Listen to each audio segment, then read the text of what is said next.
चलिए, तो आज मशीन लर्निंग स्टार्ट करते हैं। ठीक है। ठीक है। हाँ। और मशीन लर्निंग में सबसे पहले तो व्हाट इज़ मशीन लर्निंग?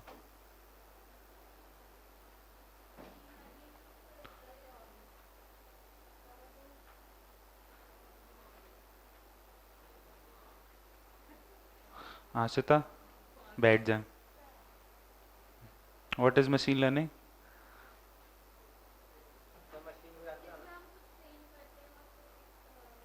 अच्छा।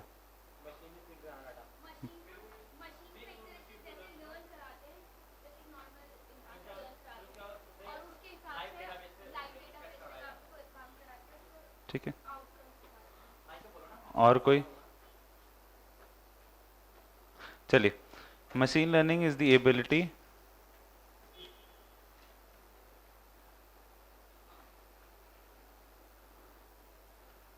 is the ability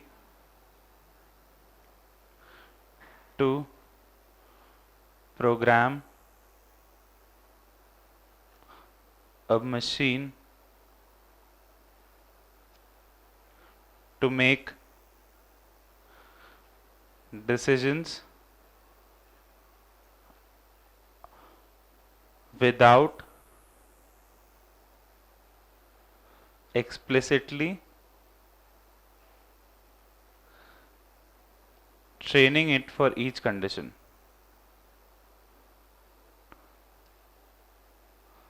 For each condition. ठीक। Training it for each condition. ठीक है। मतलब हमें ये करना है कि अभी तक आपने जो प्रोग्रामिंग पढ़ी है उसमें आप लोग इफ एल्स का यूज़ करते हो, जिसमें स्पेसिफिक कंडीशंस होती हैं, उसके लिए आप स्पेसिफिक डिसीजंस देते हो कि अगर ऐसा है तो ऐसा करो, ऐसा है तो ऐसा करो, ये सेट है तो ये करो, वो है तो वो करो। मशीन लर्निंग में मशीन्स डिसीजन लेती हैं, पर आप उसको स्पेसिफिक वो नहीं बताते हो कि अगर ये है तो ये करो, ये है तो ये करो। मशीन खुद ही अपने हिसाब से एक पैटर्न को रिकॉग्नाइज करे, इस पे फोकस रहता है। तो जैसे एक छोटा बच्चा होता है, मैं ये एग्जांपल हमेशा देता हूँ। तो छोटे बच्चे को आप पहले बहुत चीज़ें बताते हो कि देखो बेटा ये जब छोटा बच्चा बहुत छोटा होता है तो आप बताते हो कि देखो ये डॉग है। तो कई बार आप उसको डॉग के एग्जाम्पल देते हो। तो हो सकता है एक बार कोई कैट आए, बिल्ली आए, तो उसको ये लगे कि ये बिल्ली भी डॉग है ना, क्योंकि उसको ये नहीं पता कि ये कैट है। तो इसी तरह हमारी मशीन को हम एक छोटा बच्चा की तरह ट्रीट करते हैं, और उस छोटे बच्चे को हम धीरे धीरे सिखाते हैं, अलग अलग चीज़ें सिखाते हैं, और उसके बाद फिर हम ग्रेजुअली उसको ट्रेन करते हैं कि देखो ये है तो ये है तो ये चीज़ है तो ये चीज़ है। ठीक है। तो बिल्कुल इसी तरीके से मशीन लर्निंग काम करती है कि मशीन को एक बच्चे की तरह ट्रीट करो और उसको सिखाओ यूजिंग ट्रेनिंग डेटा, या उसको उसकी डिसीजन मेकिंग एबिलिटीज़ को इम्प्रूव करो। ठीक है। तो बेसिकली इसकी तीन तरीके की कैटेगरीज होती है: सुपरवाइज्ड, अनसुपरवाइज्ड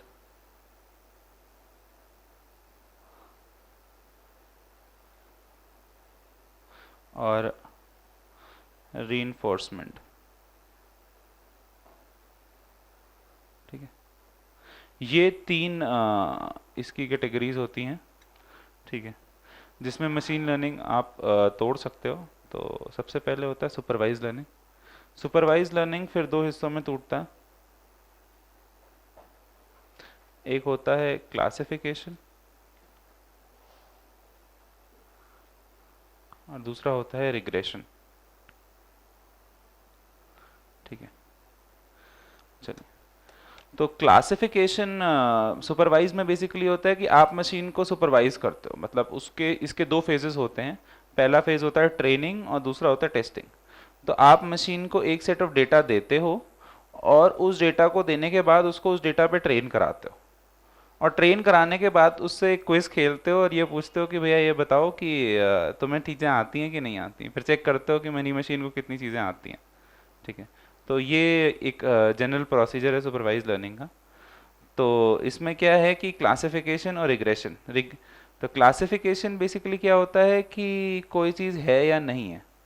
तो जैसे हमने अभी अपने बच्चे को ये सिखाया कि कोई भी जानवर आ रहा है तो वो डॉग है या नहीं है, या डॉग है या बिल्ली है या गाय है, ये तीन चीज़ें।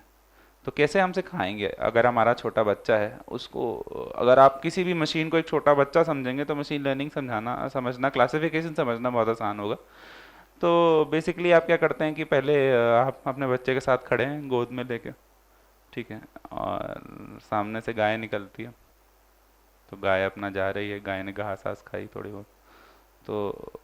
तो जो है आपका बच्चा चिल्लाता है, मम्मी ये क्या है? तो आप कहते हैं बेटा ये गाय है। उसके बाद फिर गाय आती है आपके यहाँ, तो आपके घर में जो बचा कुचा खाना है आप देते हो उसको। उसके बाद गाय चली जाती है। उसके बाद दूसरा कुत्ता आता है। तो कुत्ता आता है तो कुत्ता थोड़ा जो है एजाइल है, फास्ट है। तो जनरली कुत्ता लड़ रहा होता है, किसी को भौंक रहा होता है, तो भौंकते भौंकते आता है। तो आपका बच्चा जो गोद में है वो बोलता है मम्मी गाय, क्योंकि उसने गाय देखी होती है। तो फिर बहता है, फिर बोलता है इसको भी खाना खिलाओ। तब आपके पास खाना बचा नहीं है, और अब खाना तो सारा गाय खा गई। तो आप कहते हो उससे कि देखिए, नहीं नहीं बेटा, ये गाय नहीं है, ये कुत्ता है। तो ऐसे करके आप उसको सिखाते हो कि देखो ये गाय नहीं है, ये कुत्ता है। उसके बाद फिर तो थोड़ी देर वो कंफ्यूज रहता है, उसे समझ में नहीं आता ये क्या है। फिर ग्रेजुअली वो जो है समझ जाता है। फिर ऐसे ही वो एक दिन जो है ऐसे ऐसे ऐसे ऐसे करके चल रहा होता है तो अपने घर में। तो अब गाय और कुत्तों के साथ क्या है कि गाय और कुत्ते बड़े पब्लिकली आते हैं, मतलब ऐसे आते हैं कि डॉन हम ही हैं। मतलब आप बीच रास्ते पे देखेंगे तो गाय पड़ी रहती है। पर जो बिल्लियां हैं वो बहुत धीमे धीमे छुप छुपा के घर में घुसती हैं। तो देखता है कि जो है दरवाज़ा खुला हुआ है, और खुला होने के बाद फिर देखता है कि बिल्ली रो रही, बिल्ली जो है दूध पी रही है, किचन का दरवाज़ा खुला है। तो वो जो है देख के रोने लगता है, भाई नेचुरली बच्चा देख के रोने लगेगा। तो आप दौड़ते दौड़ते रूम से आते हो, कहते हो कि जो है कि क्या हुआ? तो वो कहता है मम्मी कुत्ता। तो आप कहते हो कुत्ता नहीं बेटा, ये बिल्ली है। तो ये बेसिकली ये आप बच्चे को सिखा रहे हो तीन अलग अलग एग्जाम्पल्स पे कि कुत्ता है, बिल्ली है, गाय है। तो ये एक क्लासिफिकेशन प्रॉब्लम है, ठीक है। तो आप इसमें बच्चों को क्लासिफाई कराना सिखाते हो, ठीक है। अब दूसरी प्रॉब्लम है रिग्रेशन की। सुपरवाइज में दो तरीके की प्रॉब्लम्स हैं। रिग्रेशन में क्या है कि आप गैस करते हो, अपनी मशीन से कहते हो कि भैया तुम गैस करना सीखो, प्रिडिक्ट करना सीखो, ठीक है। जैसे आपने क्या किया कि मशीन अपनी आपकी मशीन है जैसे, तो अब आपने मशीन को गैस करना सिखाया अ, कि सब्जी के भाव क्या चल रहे हैं आजकल। तो आपने पहले बहुत सारा डेटा ले लिया, और उसके डेटा के बेस पे जो है आपने प्रिडिक्ट किया कि क्या टमाटर कितने रुपए किलो है और बैगन कितने रुपए किलो है। तो सब्जी वाले पे आप जाओगे, अगर सब्जी वाले ने ज़्यादा बताया तो आप कहोगे नहीं नहीं भैया हमारे एल्गोरिथम ने तो यही बोल रखा है। तो उसके लिए आप क्या करते हो कि बड़ा सारा डेटा लेते हो, और उस डेटा के अकॉर्डिंग उनके प्राइजेस लेते हो कि ये साल है उसके इस सीज़न में इतना रुपया है, ये साल है उसके इस सीज़न में टमाटर के इतने रुपए हैं, ये साल मतलब जाड़े में टमाटर के ये रुपए हैं। गाजर है तो गाजर अगर आप गर्मी में खरीदोगे तो गाजर महंगी होगी, जाड़े में खरीदोगे तो आसान सस्ती होगी। हमने गाजर जो है धीरे धीरे देखना शुरू किया, और उसके बाद फिर रिग्रेशन में ये चीज़ कराते हो। उसके बाद आती है जो दूसरी तरीके की लर्निंग होती है, अनसुपरवाइज लर्निंग, ठीक है। अनसुपरवाइज लर्निंग को मैं आपको कैसे समझाऊं? अनसुपरवाइज लर्निंग ऐसे होती है कि समझिए आप जैसे कि आप खुद डेटा से कहते हो कि पैटर्न ढूंढ, मतलब मशीन को ये सिखाते हो कि खुद ही पैटर्न ढूंढे, ठीक।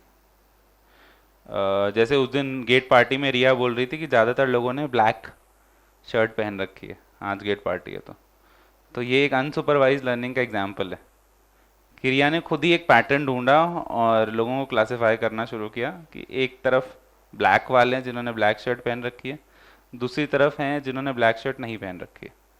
तो ऐसे ही आप कंप्यूटर को भी सिखाते हो कि जो है अपने आप वो पैटर्न ढूंढे, मतलब उसमें हमारा कोई रोल नहीं रहेगा, हम उसको ये नहीं बताएंगे कि ये सही है ये सही है भाई। या जैसे हम ह्यूमंस होते हैं तो कई बार हमें कोई सुपरवाइज नहीं करता है कि ये है या ये है, हम अपने आप ही जज कर लेते हैं कि डेटा कैसा है, या अपने आप ही डेटा में एक पैटर्न ढूंढ लेते हैं, या डेटा को अपने आप ही छोटे छोटे हिस्सों में तोड़ लेते हैं। तो इसमें एक पार्ट होता है, उसको बोलते हैं हम क्लस्टरिंग। क्लस्टरिंग, ठीक है। इसके अलावा तीसरी जो लर्निंग होती है उसको हम बोलते हैं रीइंफोर्समेंट लर्निंग। तो रीइंफोर्समेंट लर्निंग में क्या होता है कि ये बड़ी इंटरेस्टिंग है, इसके एल्गोरिथम्स भी बहुत इंटरेस्टिंग हैं। अगर आप में से कोई इंटरेस्टेड है करने में, या जो लोग जो है आगे इंटरव्यूज़ की तैयारी कर रहे हैं, तो उनके लिए रीइंफोर्समेंट लर्निंग बहुत बढ़िया है मेरे हिसाब से। मतलब अगर आप कहेंगे कि मैंने रीइंफोर्समेंट लर्निंग पे काम कर रखा है तो बहुत सही होगा। इसमें क्या है कि आप अपनी मशीन को रिवॉर्ड या पेनल्टी देते हो। आपकी जो मशीन है क्लासिफाइड सुपरवाइज लर्निंग से थोड़ी सी अलग है। सुपरवाइज में क्या होता है कि आपकी मशीन जो है उसको आप बार बार सिखाते हो बहुत सारे एग्जाम्पल्स के साथ। इसमें आप क्या करते हो, अपने जस्ट प्रीवियस टाइम फ्रेम के बेस पे अपनी मशीन को सिखाते हो, और अगर वो सही डिसीजन लेता है तो उसको रिवॉर्ड देते हो, और गलत डिसीजन लेता है तो उसको पेनल्टी देते हो। तो इसमें रिवॉर्ड और पेनल्टी का कॉन्सेप्ट होता है, रिवॉर्ड और पेनल्टी, ठीक है। तो ये स्पेसिफिकली रोबोटिक्स में बहुत यूज होती है, ठीक है।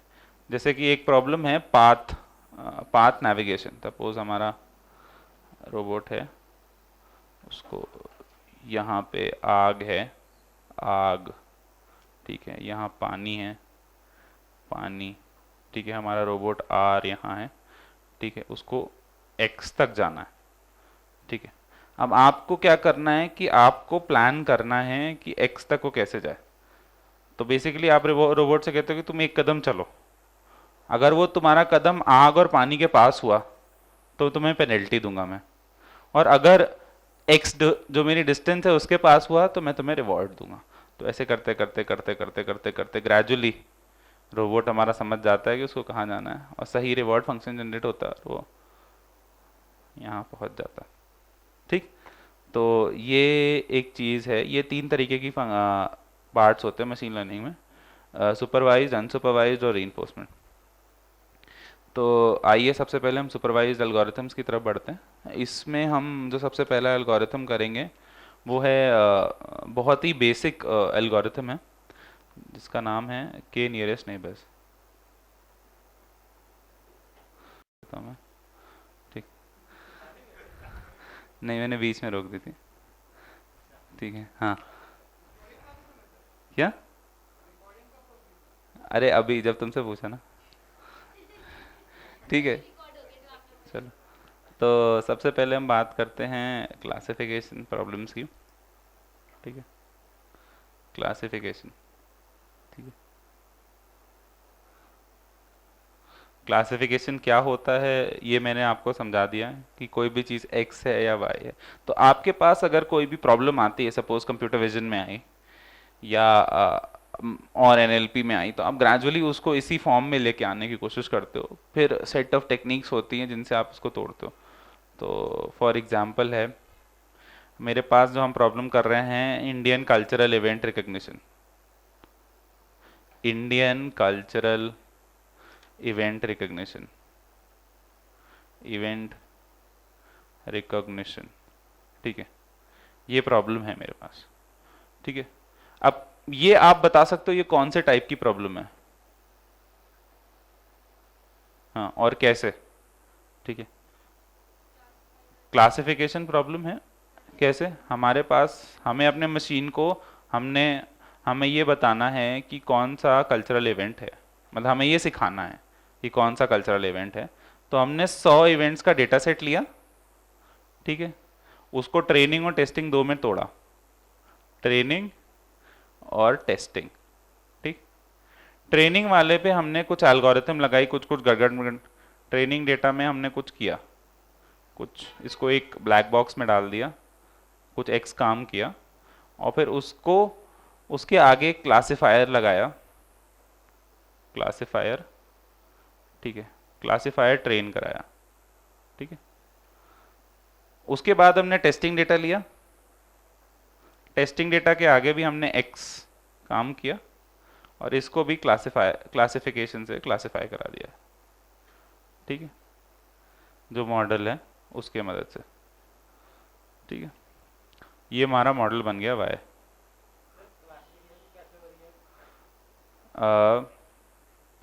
जैसे हमने ये सिखाया था कि कुत्ता है कि गाय है, वैसे हमने मशीन को अब ये सिखाया कि होली है कि दिवाली है कि क्रिसमस है कि क्या है, ठीक है। तो ये बेसिक एक क्लासिफिकेशन स्ट्रैटेजी है, ठीक। अब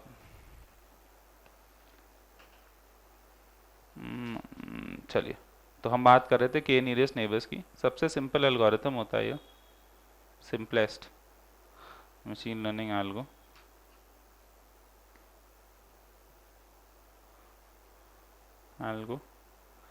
ठीक है। चलिए, सपोज आपके पास, मैं एग्जांपल लेता हूँ एक, 10 लड़के हैं और 10 लड़कियां हैं और उनकी हाइट और वेट दे रखा है आपको, ठीक है। बॉयज हैं, उनकी हाइट और वेट है, और गर्ल्स हैं, उनकी हाइट और वेट है, ठीक है, ठीक। अब आपके पास एक नया एग्जाम्पल है, एक नया एग्जाम्पल, न्यू सैंपल y, ठीक है, y। अब आपको ये बताना है, और y का आपको हाइट और वेट दोनों दे रखा है, h और w दोनों दे रखी है, ठीक है, HB WB HG WG, ठीक है। अब आपको ये बताना है कि जो आपकी ये नया सैंपल है, ये लड़का है या लड़की है, तो आप कैसे बताओगे, किस रेंज में? हाँ, हमें ये कैसे पता चलेगा बॉयज की रेंज क्या है?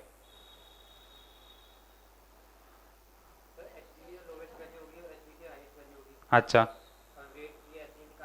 चलो,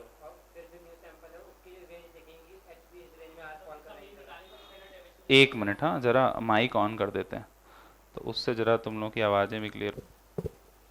हाँ, फिर हम बॉयज़ वाले का मीन निकालेंगे। ठीक है। उसके बाद इसमें अगर स्टैंडर्ड डेविएशन जिसमें कम होगा, हाँ तो वो उस अगर जिसमें स्टैंडर्ड डेविएशन कम होगा उसकी साइड, जिसकी साइड लाई कर रहा होगा वो हाँ, हम उसे वो क्लासीफाई करवा देंगे। स्टैंडर्ड डिविएशन कम होगा तो उससे क्या मतलब है तुम्हारा? मतलब स्टैंडर्ड डिविएशन से तुम्हारे एच और डब्ल्यू की क्या वैल्यू है? मतलब हमने डिविएशन जिससे कम हाइट होगा। का मीन निकाला एक बार, चलिए, और फिर देखा कि इससे कितना वेरी, जिसमें कम ठीक है। वो आ रहा होगा। और कोई?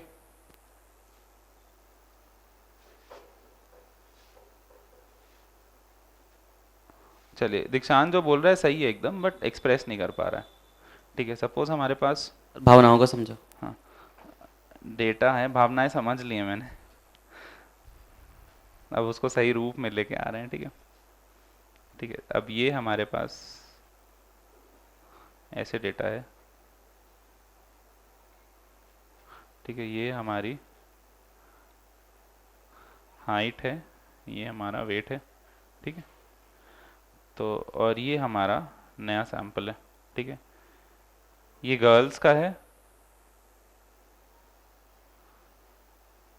ये बॉयज़ का है, ठीक है। एक आध वेट इधर भी हो सकते हैं, कुछ लड़कियां जो है लंबी मोटी हो सकती हैं, कुछ लड़के छोटे पतले हो सकते हैं, ठीक है, ऐसे हो सकता है ना? हाँ, ठीक है। हिमांशु बहुत खुश हो गया। ठीक, तो अब ये हमारी नया सैंपल है, ये कहीं इधर लाए कर रहा है, इधर भी ना लाए करवाइए इसको, आप इधर लाए करवाइए, ठीक है। अब हमारा गैस बिल्कुल सही हो ऐसा ज़रूरी नहीं है मशीन का, बट फिर भी हमें गैस मारना है, तो हम कैसे गैस मारेंगे? हम क्या करेंगे, ये जो हमारा वेट और हाइट का रेशियो है, ये इसका मीन निकाल लेंगे, ठीक है, मीन, ठीक है, मीन ऑफ, इसका मीन निकाल लिया, और हम इसका मीन निकाल लेंगे, दूस दो बोथ द क्लासेस,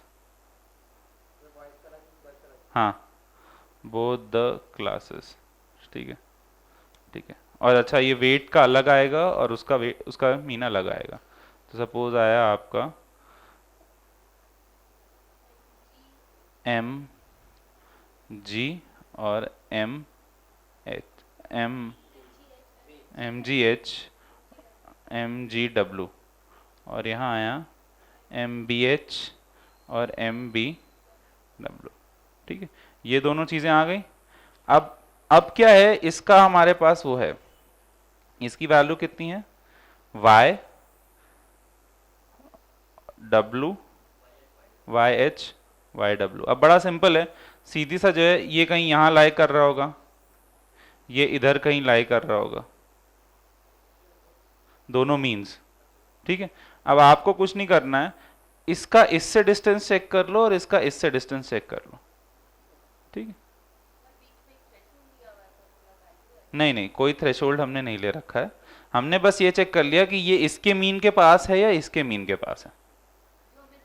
हाँ, अगर इसके मीन के पास है तो ये क्लास गर्ल्स में लाई कर रहा है, ठीक है, क्योंकि लड़कियों के मीन के पास है। अगर लड़कों के मीन के पास है तो ये बॉयज में लाई कर रहा है। ठीक है, मतलब मोटा मोटा यही है भाई अंदा। अगर मुझे ये नहीं पता कि लड़का या लड़की है, मुझे केवल हाइट या वेट दी गई है और बाकी सैंपल दिया गया, तो मैं ये सीधे चेक कर लूंगा कि किसके पास लाई कर रहा है।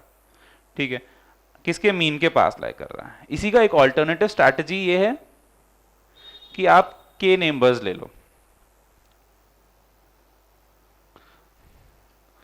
के नेबर्स ले लो, के नेबर्स। ठीक है, मतलब आपने इस पॉइंट के क्लोजेस्ट सैंपल्स कंसिडर किए।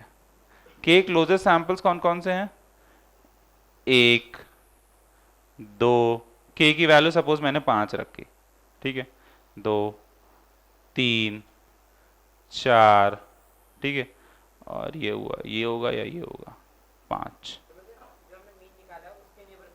नहीं, हमारा जो ओरिजिनल वाई सैंपल है, ये तो एक तरीका हुआ जो मैंने पहले बताया कि मीन किसके पास है।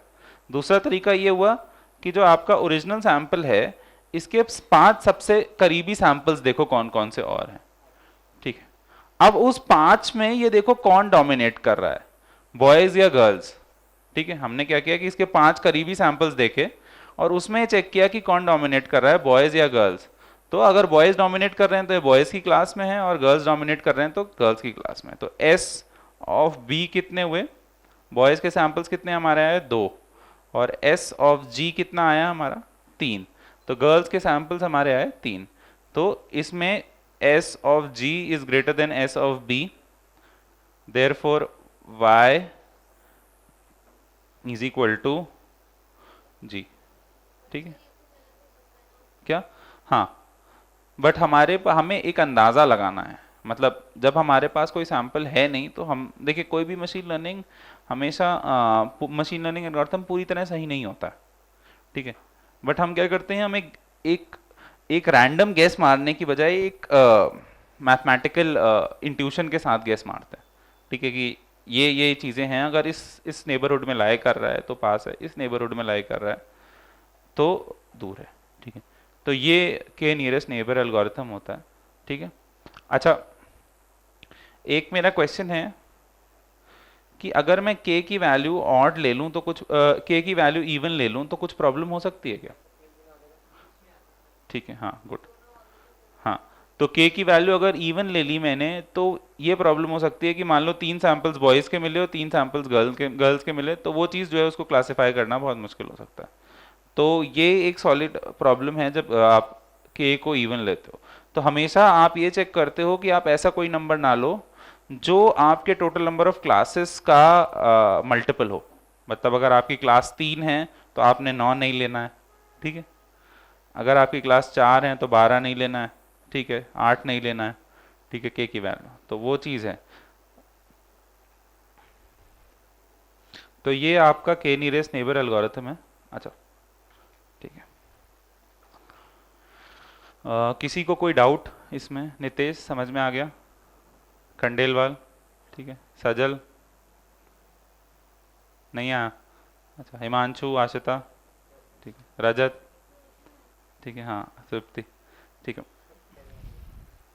तो ये बेसिक है के नियरेस्ट नेबर का। अब हम इसमें थोड़ा सा और आगे बढ़ते हैं। ठीक है, एक बड़ा इंपॉर्टेंट और मज़ेदार कॉन्सेप्ट है मशीन लर्निंग में जिसको हम बोलते हैं कर्नल्स। ठीक है, ये कर्नल्स आपके ऑपरेटिंग सिस्टम के कर्नल से बहुत डिफरेंट है। ठीक है, इसका कॉन्सेप्ट बहुत ज़बरदस्त है। ठीक है, आप में से किसी ने कोऑर्डिनेट सिस्टम्स पढ़े हैं? ठीक है, कौन कौन से कोऑर्डिनेट सिस्टम्स होते थे? क्या? हाँ, 2D 3D वाले। हाँ, चलो गुड, खंडेलवाल।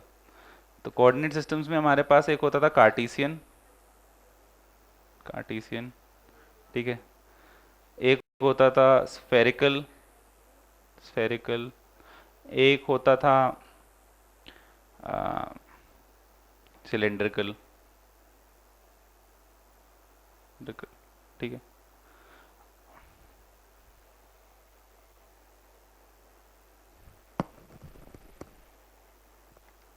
ठीक है। अब मैं आपसे ये चीज़ पूछता हूँ, सपोज मान लीजिए हमारे पास, ये डिपेंड करता है डेटा टू डेटा, कई बार हमारे पास डेटा बड़ा अजीब सा आ जाता है, तब हमें काम करने में बहुत मुश्किल होती है।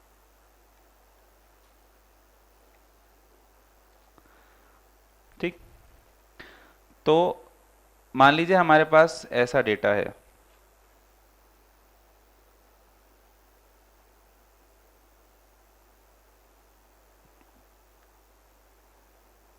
ठीक, ये एक क्लास है, ये एक क्लास है। ठीक है, अब इसमें क्या करोगे आप? भाई ये क्लास में जरूरी नहीं है दूर, ये क्लास पास पास हो, ये वाली क्लास, ठीक है, तो ये क्लास दूर भी हो सकती है। तो इस केस में आपको के नियरेस्ट नेबर निकालने में बड़ी दिक्कत होगी। ठीक है ना? सपोज आपका डेटा कहीं इस जगह पे है, तो आप क्या करते हो कि इसमें एक कर्नल ट्रांसफॉर्मेशन लगाते हो। कर्नल ट्रांसफॉर्मेशन, हालांकि ये जो टॉपिक है ये पढ़ाया जाता है आपको अगले उसमें एल्गोरिथम में, जिसको हम बोलते हैं सपोर्ट वेक्टर मशीन, बट मैं पहले थोड़ा पढ़ा दे रहा हूँ। तो कर्नल ट्रांसफॉर्मेशन क्या होता है, इसको आप किसी और कोऑर्डिनेट सिस्टम में ट्रांसफॉर्म कर देते हो। ऐसे कोऑर्डिनेट सिस्टम में ट्रांसफॉर्म कर देते हो जिसमें ये और ये कुछ इस तरीके से आए। ठीक है, ठीक है, तो ये आपका कर्नल ट्रांसफॉर्मेशन होता है। ठीक है, क्या हुआ, इसका फॉर्मूला होता है, सपोज आपका x is equal to Y sine theta है। ठीक है, तो ये आपके y और x और y के बेस पे जो है, नहीं है, ऐसे लिख लो उसको, r is equal to X sine theta plus Y cos theta. ठीक है, ये तो ये x और y दो हैं। ठीक है, अब आपने क्या किया, इसको r और थीटा के बेस में कन्वर्ट कर दिया। ठीक है, मतलब आपने बेसिकली r और थीटा ड्रॉ किया on the basis of x and y। ठीक है, चलिए नेक्स्ट पेज। हाँ, बट अलग भी आ सकते हैं। ठीक, क्योंकि आपको नहीं पता कि कर्नल फंक्शंस में क्या चीज़ हो। हाँ, उसको किसी और डायमेंशन में प्रोजेक्ट करा दिया मैंने। क्या हुआ? हाँ, ऐसा जरूरी नहीं यही फॉर्मूला हो, कुछ और फॉर्मूला भी हो सकता है। थीटा और आर मेरे उसके पैरामीटर्स हैं, जैसे यहाँ पे एक्स और वाई हैं, वैसे वहां पे मेरे थीटा और आर पैरामीटर्स हैं। सर मुझे मैन्युअली ट्राई करना पड़ेगा कॉम्बिनेशन? हाँ, हमें मैनुअली ट्राई करना पड़ता है, ये देखना पड़ता है कि किसी कर्नल में ये चीज़ अच्छी बैठ रही है या नहीं बैठ रही है। ठीक है, अभी हम और कर्नल्स के बारे में डिस्कस करेंगे जब हम सपोर्ट वेक्टर मशीन पढ़ेंगे। ठीक है, चलो, तो इसमें अभी हमने ये देखा कि एक तो होता है कर्नल स्पेस, दूसरा होता है मेथड।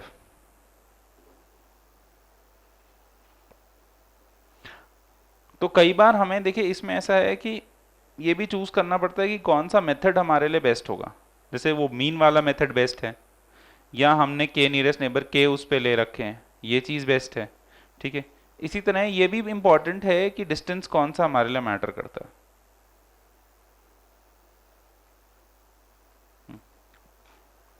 तो डिस्टेंस अभी तक हमने देखा था यूक्लिडियन।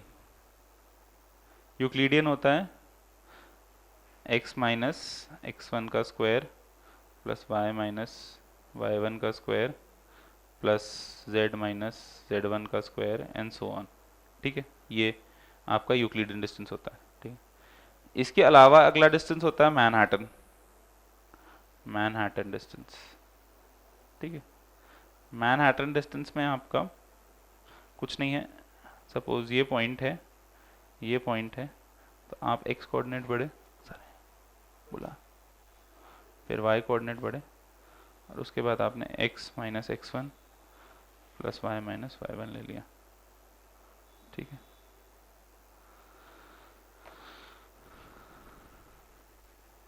मैनहट्टन डिस्टेंस की बात कर रहे थे, तो मैनहट्टन डिस्टेंस होता है ये x1 x2 minus x one plus Y two minus Y one. ठीक है, इसके अलावा एक और डिस्टेंस होता है, उसको बोलते हैं हैमिंग डिस्टेंस। हाँ हाँ, बताइए हैमिंग डिस्टेंस क्या होता है, फॉर्मूला क्या होता है क्या?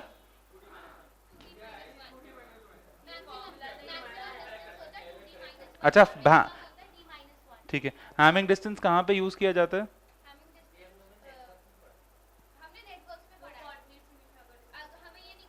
तो यूक्लिडियन क्यों नहीं निकालते? क्या? जहाँ कहीं पे भी हमारा डेटा बाइनरी होगा वहां पे हम हैमिंग हैमिंग डिस्टेंस यूज करेंगे।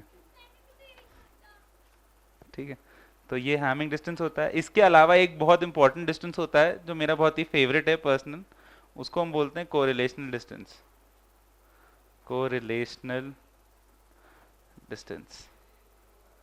ठीक है, बेसिकली इसमें क्या है कि आप जो है कोरिलेशन निकाल लो डेटा का और इनपुट पॉइंट का, और चेक करो कि कोरिलेशनली कौन कौन से पॉइंट्स पास हैं उससे।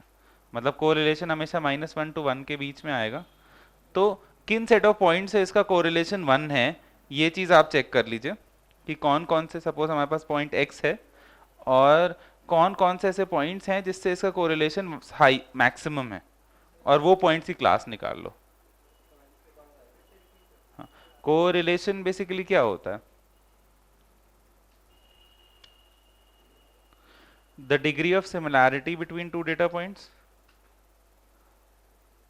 Similarity between two data points. ठीक, ठीक है, अब आपको क्या करना है कि आपने आपका जो डेटा है, सपोज ये आपका एक्स डेटा है, इधर ये एक क्लास ऑफ डेटा है, इधर दूसरा क्लास ऑफ डेटा है। ठीक है, इसका इन सभी के साथ कोरिलेशन निकाल लिया। ठीक है, इसकी वैल्यूज आएंगी कोरिलेशन की -1 से लेके 1 के बीच में। ठीक है ना, अब -1 से 1 के बीच में कोरिलेशन की वैल्यूज आएंगी, तो आपको क्या करना है कि हाँ, अब ये चेक करना है कि किन पॉइंट्स के साथ इसका कोरिलेशन सबसे ज्यादा है। सपोज आपने k की वैल्यू रखी 5, ठीक है, तो किन 5 पॉइंट्स के साथ इसका कोरिलेशन सबसे ज्यादा है, और वो 5 पॉइंट्स फिर किस क्लास को बिलोंग कर रहे हैं। ठीक है, जैसे आपने वहां पे डिस्टेंस निकाला था कि इसके पास डिस्टेंस किससे सबसे कम है, यहाँ पे आपने चेक कर लिया कि इन 5 पॉइंट से इसका कोरिलेशन सबसे ज़्यादा है, और वो 5 पॉइंट्स इस क्लास को बिलोंग कर रहे हैं। ठीक है, तो ये आपका KNN की थ्योरी हुई। ठीक है, अब आइए देखते हैं KNN अप्लाई कैसे करते हैं मैटलैब में। ठीक है, किसी को कुछ डाउट है KNN में? कोरिलेशन में कोरिलेशन निकालने के लिए एक फॉर्मूला होता है, हाँ, कोरिलेशन आपका, कोरिलेशन का फॉर्मूला मैं भूल गया हूँ। कोरिलेशन का फॉर्मूला होता है अंडर रूट स्टैंडर्ड डेविएशन, आप under root x minus x bar, हाँ, स्क्वायर, और वाई माइनस वाई बार का स्क्वायर, हाँ, अपॉन इस, चलिए इसका बेसिकली फॉर्मूला होता है, एक मिनट हम बताता हूँ मैं आपको फॉर्मूला इसका। देखिए,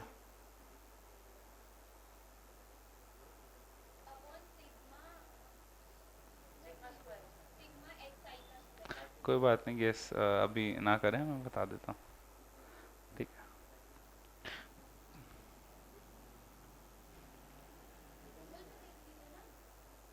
मैटलैब में भी दिख जाएगा।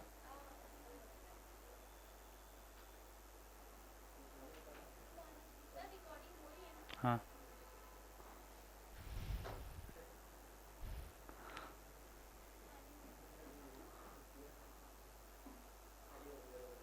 दिग्विजय, समझ में आ रहा है? ठीक है। कल मैं एक लेक्चर लूँगा सपोर्ट वेक्टर मशीन्स पे, और उसमें आपको हम सपोर्ट वेक्टर मशीन पढ़ाएंगे।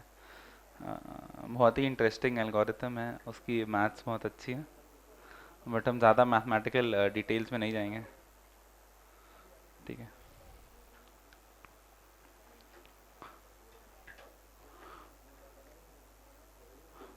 चलिए ठीक है।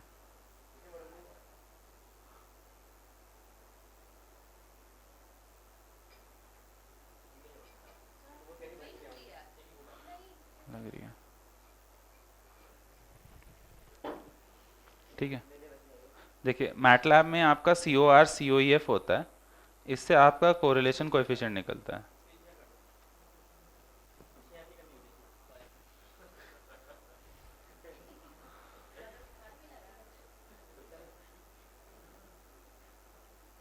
ठीक है। कोरिलेशन कोएफिशिएंट आपने सी O R C O F से निकाला। हाँ ठीक है। तो ये आपको दो सेट ऑफ डेटास के बीच में कोरिलेशन कोएफिशिएंट दे देगा। इसका फॉर्मूला है आपका, रुकिए रुकिए रुकिए रुकिए रुकिए रुकिए, और इसको बोलते हैं पियर्सन कोरिलेशन।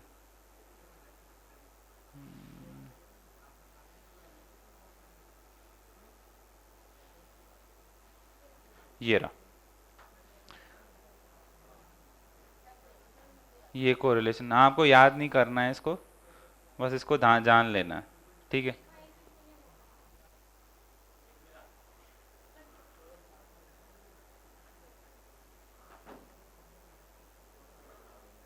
ये रहा।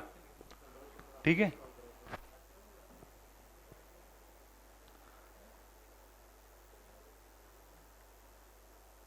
ठीक। ये आपका कोरिलेशन कोएफिशिएंट का फॉर्मूला होता है। सर ये दो सैंपल्स के बीच में दो सैंपल्स के बीच में कोरिलेशन ए और बी। तो बेसिकली ये आपको एक कोएफिशिएंट देगा -1 से लेके 1 के बीच में।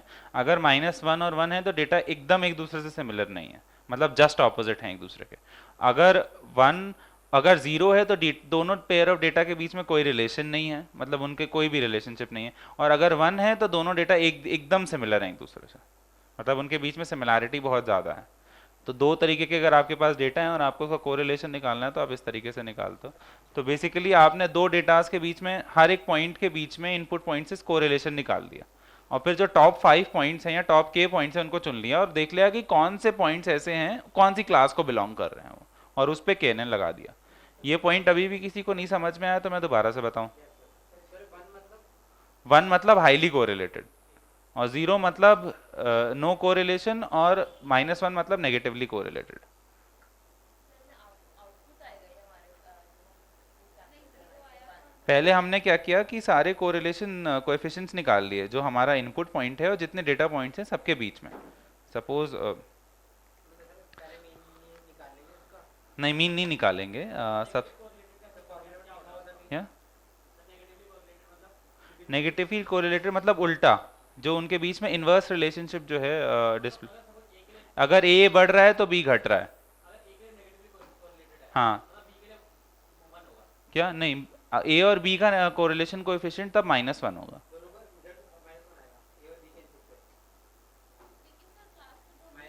क्या क्लास तो दो हैं पर डेटा पॉइंट्स तो बहुत सारे हैं ना। समझ रहे, हमें क्या करना है कि ये जो डेटा पॉइंट्स हैं ये सारे, इन सब से इस डेटा पॉइंट का कोरिलेशन निकालना है। ठीक है।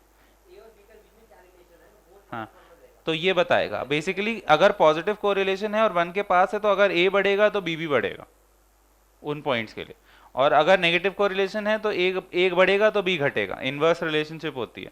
और 0 कोरिलेशन है तो ए के बढ़ने या घटने से बी के ऊपर कोई फर्क नहीं पड़ता।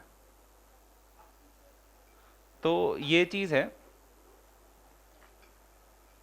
तो अब आपको इसका मैं एक डेमो दे देता हूँ कैसे आप लगाते हैं। इसमें एक फंक्शन होता है के एन एन क्लासीफाई। ठीक है, के एन एन क्लासीफाई। ठीक है। KNN क्लासिफायर आपने लिया, ठीक ठीक है। ये KNN क्लासिफायर के 3 एग्जाम्पल होते हैं, सैंपल, ट्रेनिंग और ग्रुप, ठीक है। अच्छा, अब ये ग्रुप वाला पोर्शन है, मैं एक बार आपको समझा देता हूँ, ये बहुत इंपॉर्टेंट है, ठीक है। जैसे हम एक छोटे बच्चे को बताते हैं कि देखो बेटा ये गाय है, ये भैंस है, ये कुत्ता है, ये बिल्ली है। कंप्यूटर को कैसे बताओगे आप? आई इमेजेस दे के, हमने में सपोज बहुत सारी इमेजेस दे दी गाय की और भैंस की, कुत्ते की, बिल्ली की, फिर हम बताएंगे कैसे कंप्यूटर को कि ये गाय है, भैंस है, कुत्ता है, बिल्ली है? मतलब वो तो इमेजेस है ना, जैसे लड़का बच्चा इमेज देख रहा है वैसे कंप्यूटर भी इमेज देखेगा। पर बच्चे के केस में क्या होता है, हम कहते हैं देखो बेटा ये गाय है, गाय हमारी माता है। क्या हुआ? वो तो उसका डिस्क्रिप्शन हुआ, वो तो खुद लर्न करेगा। हम क्या करते हैं, एक लेबल मैट्रिक्स बनाते हैं। कहाँ गया?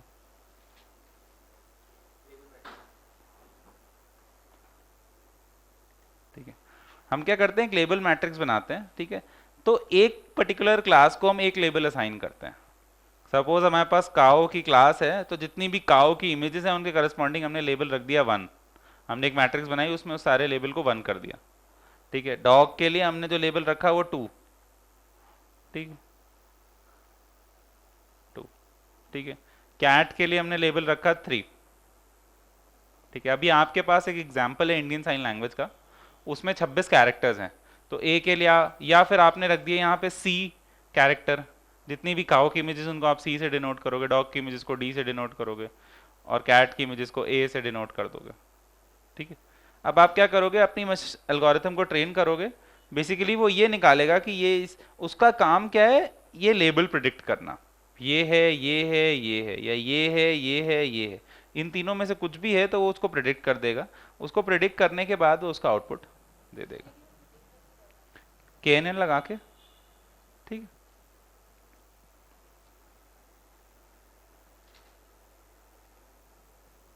तो हम KNN क्लासिफायर पे देखते हैं। तो सबसे पहले इसमें सैंपल देगा वो, जो भी आपका इनपुट एग्जाम्पल है, यानी वो वेट और हाइट जिसके लिए आपको ये पता नहीं है कि लड़की है या लड़का है। फिर ट्रेनिंग, जो आपका पूरा डेटा सेट है वो जाएगा। और ग्रुप, ग्रुप मतलब कि पर्टिकुलर डेटा सेट के की वेट और हाइट के करस्पॉन्डिंग ये कि वो लड़की है या लड़का है, ट्रेनिंग डेटा सेट में 1 या 2, ठीक है। तो ये चीज़ जो है इस पे होगी। इसके अलावा जो दूसरा वाला है उसमें आप के वैल्यू भी स्पेसिफाई करते हो। बाय डिफॉल्ट के की वैल्यू 1 होती है, नहीं तो आप के जो है स्पेसिफाई कर सकते हो 3, 5, 7, 9 जो भी है। इसके अगले वाले में आप डिस्टेंस भी स्पेसिफाई करते हो कि कौन सा डिस्टेंस लेना है आपको, हैमिंग डिस्टेंस लेना है, हैनिंग डिस्टेंस लेना है, और कि कोई और डिस्टेंस लेना है।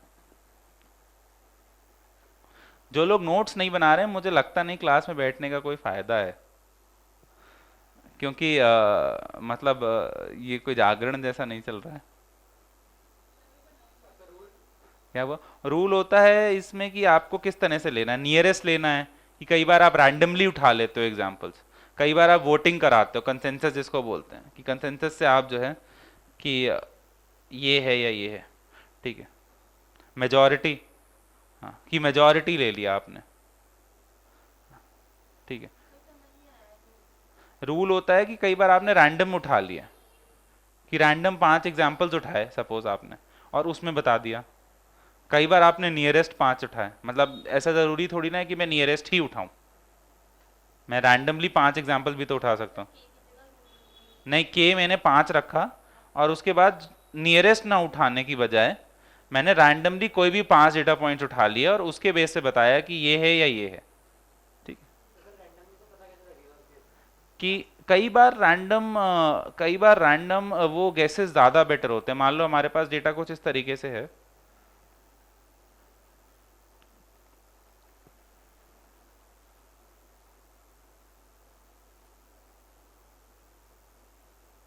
एक, दो, 3, ठीक है। और हमारा जो डेटा पॉइंट है वो ये है, ठीक है। अब इस केस में तुम देखो, अगर मैं नियरेस्ट 3 रखता हूँ वैल्यू या 5 रखता हूँ, तो वो नेचुरली इसको जो है डिनोट करेगा। बट अगर मैं रैंडम गैसेस मारता हूँ तो उसमें प्रोबेबिलिटी ज़्यादा है वो इसको जो है डिनोट करे, ठीक है, ठीक। तो ये आपका वो हुआ। अब इसका एक एग्जांपल चेक कर लेते हैं। सपोज हमने के नियरेस्ट नेबर में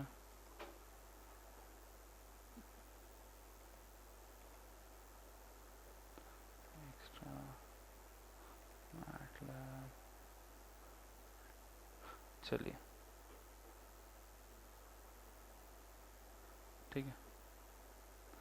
तो ये मेरे पास कुछ डेटा पड़ा है, training labels, train labels, training features, test labels. ठीक है, इसको मैं ओपन करता हूँ। ठीक है, तो ये 538x1 मेरे पास ट्रेनिंग लेबल्स हैं। फीचर्स हैं मेरे पास 204,080 x 538। ठीक है, टेस्ट लेबल्स हैं। ठीक है, टेस्ट फीचर्स हैं। ठीक है, तो ये मेरे पे 4 एग्जांपल्स हैं, test label, test feature, training label, training features. ठीक है, तो अब मेरे को क्या करना है कि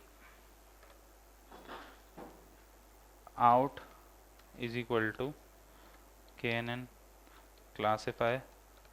ठीक है, knn क्लासीफाई के बाद फिर सबसे पहले हमारे पास क्या है, हमारा जो सैंपल है। तो इसमें सैंपल्स क्या है, हमारे टेस्ट फीचर्स।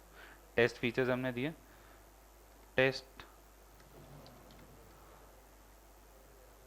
Sorry features. ठीक है, कॉमा ट्रेनिंग हमारा क्या है, training features, training features, features. ठीक है, कॉमा लेबल्स या group, training GROUP group.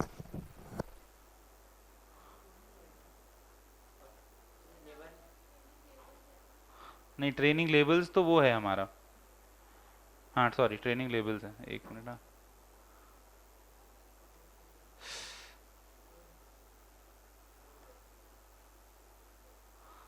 Okay, control x CLER,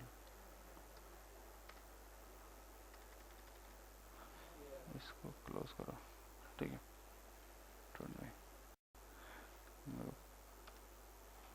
test features अच्छा क्लियर कर दिया मैंने सब कुछ, तो वेरिएबल से हमारे क्लियर हो गया।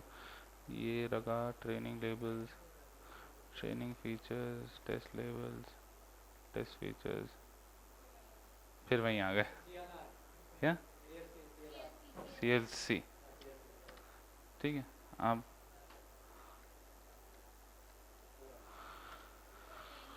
ट्रेनिंग ग्रुप की जगह यहाँ पे ट्रेनिंग लेबल्स होगा, LABELS। ठीक है, चलो एंटर करा दिया। ठीक है, the length of group must be equal to the number of rows in training. अब यहाँ पे क्या है, ट्रेनिंग फीचर्स आपके हैं 2480 x 538, तो हमें इसको कॉम्प्लीमेंट करना पड़ेगा क्योंकि वो sample and training must be the same. Test features, test features. ठीक है, चलिए। तो बेसिकली मैंने कुछ नहीं किया, जो हमारा डेटा था वो 536 x 1 240830 cos 536 था, तो इसको कॉम्प्लीमेंट कर दिया। तो कॉम्प्लीमेंट करने से क्या हुआ, डेटा अलाइन हो गया हमारा। ये बहुत इंपॉर्टेंट स्टेप होती है जनरली काम करते वक्त प्रैक्टिकली, कि हमें डेटा कॉम्प्लीमेंट करना होता है, नहीं तो एरर आ जाती है। सब हमें उतने ही नंबर ऑफ सैंपल्स चाहिए ट्रेनिंग में। सपोज हमारे पास फीचर्स हैं 2000 के। ठीक है, अब हमें क्या चाहिए, ट्रेनिंग डेटा में भी 2000 के फीचर हो, टेस्टिंग डेटा में भी 2000 के फीचर हो। ठीक है, अब जो हमारा ट्रेनिंग मैट्रिक्स है वो है 500 क्रॉस 2000, और टेस्टिंग मैट्रिक्स है वो है 300 2000 क्रॉस 300। तो एक में रो और कॉलम फॉर्मेट है, एक में कॉलम और रो फॉर्मेट है। ट्रांसपोज करने से क्या होगा कि दोनों अलाइन हो जाएंगे। ठीक है, तो ये चीज़ इंपॉर्टेंट है, और इस तरह से आपका knn निकल जाएगा। ये आउटपुट हैं, इसमें अगर आप चाहें तो k की वैल्यूज चेंज कर सकते हैं। k की वैल्यूज को चेंज करने के बाद आप फिर जो है कॉमा k की वैल्यू आपने रख दी 8। ठीक है, तो ये आपका knn निकल गया। आउटपुट आया, ये मेरे को कैटेगोरिकल एक वो होता है बेसिकली, ये वो है वो 8 इतना अच्छा वैल्यू नहीं होगा, क्योंकि यहाँ पे हमारे पास दो सैंपल्स हैं, एक जिन मरीजों को डाउन सिंड्रोम है और एक जिनको नहीं है। तो ऐसा ज़रूरी नहीं है कि नेबर्स ज़्यादा लें तो एक्यूरेसी ज़्यादा आए। एक लेवल तक नेबर्स बढ़ाने पे एक्यूरेसी बढ़ती है, फिर घट जाती है। ठीक है, तो ये चीज़ है। तो ये इसका बेसिकली टेस्ट लेवल्स आउट, ठीक है।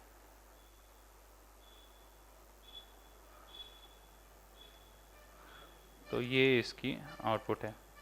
ठीक है, ये आपका वो है। तो इस तरह से आप करेंगे। एक जो अभी आपको होमवर्क मिलेगा, कल मैं हिस्टोग्राम ऑफ ओरिएंटेड ग्रेडियंट्स और एलबीबी पढ़ाऊंगा, उसके बाद फिर आपको जो है इसके साथ वो लगा के एक असाइनमेंट कंप्लीट करना है। ठीक है, तो आपका बेसिक मशीन लर्निंग के 2 क्लासीफायर्स और 2 फीचर एक्सट्रैक्टर्स हो जाएंगे, फिर हम आगे बढ़ेंगे। ठीक, चलिए, थैंक यू।